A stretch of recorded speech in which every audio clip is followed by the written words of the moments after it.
నమస్కారం అండి. ఇప్పుడు 11:30 అవుతుందండి ఉదయము. మరి కాయలు చూడండి ఎట్లున్నాయో. నేను వీటికి కోత వచ్చిందండి మొన్న 2-3 సార్లు కోత వచ్చి దానిమ్మకాయలు అవన్నీ కొరికేసింది. అందుకని గుడ్డ కడితే చెట్టు పెరుగుతలేదు. ఇగో ఎండిపోతుంది చెట్టు, ఆకులన్నీ పండుబారిపోతుంది. ఇవి ఎప్పుడు తెంపాలా అని చూస్తుంటే రోజు సాయంత్రం వర్షం అయ్యిందండి. ఈరోజు వచ్చింది ఇక టైము. ఇంకా పొద్దుగాల పూట అయితే చూడండి ఒక కాయ కూడా ఖరాబ్ అయింది. చూడండి ఇట్లా ఖరాబ్ అవుతాయి. ఆ గాలి తలగాలి కదా. గుడ్డల భయానికి, కోతుల భయానికి గుడ్డలు కడితే ఇట్లా అయినాయి.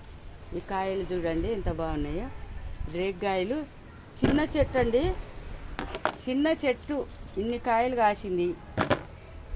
మరి ఇంకేం కాస్తుందో. ఈ చెట్టుకు మనం రెస్ట్ ఇవ్వాలి కదా, గాలి బాగా తలగాలి. ఇక అంత ఆకులన్నీ ముడుచుకుపోయి ఎండిపోయి ఆకులే లేవు చూడండి, అన్నీ అయిపోయినాయి. అందుకని తెంపేస్తున్నానండి. పండినవి బాగానే. ఇది యాపిల్ బేర్ అండి, గంగరేగ్గాయలు అయితే కావు, యాపిల్ బేరు. ఈ చెట్టు చిన్నగుండి ఇంకా లావు తక్కువ వచ్చినాయి, లేకుంటే లావుగా వస్తాయి. కోత వస్తుంది. కోత వస్తే ఈ చిన్న చిన్నవి ఉంటే ఇంకా తినేస్తుందేమో, ఏం చేస్తుందో ఏం చేయలేను నేను. ఇంతకు కూడా మరి కొంచెం చిన్నవి ఇక్కడ వరకు కడతా. చూడండి ఇన్ని కాయలు వచ్చినాయండి. హాఫ్ కేజీ అన్నీ వచ్చినాయి. పావు కేజీకి ఎక్కువ ఉంటాయి, హాఫ్ కేజీకి తక్కువ ఉంటాయి. వీడియో నచ్చితే లైక్ చేయండి, షేర్ చేయండి, సబ్స్క్రైబ్ చేయండి. ఇంకోటి కూడా ఉంది, చూపిస్తాను మీకు.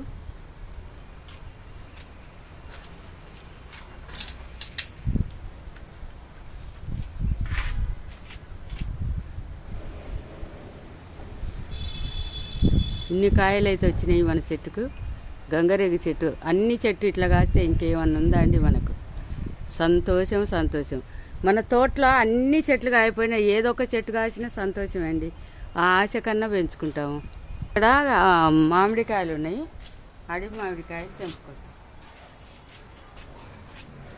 ఈ కొమ్మ తీసేయాలండి, ఇంకా తీసేస్తే మనకు ఈ కాయలు ఇగో ఇంకా మళ్ళీ చిన్న చిన్న చిన్న పిందెలు వస్తున్నాయి.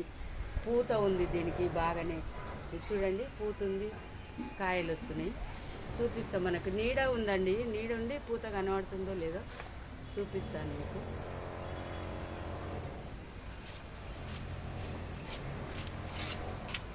ఇన్ని కాయలు అయితే అడవి మామిడి కాయలు అయితే తెంపిన. పూత కనిపిస్తుందా మీకు?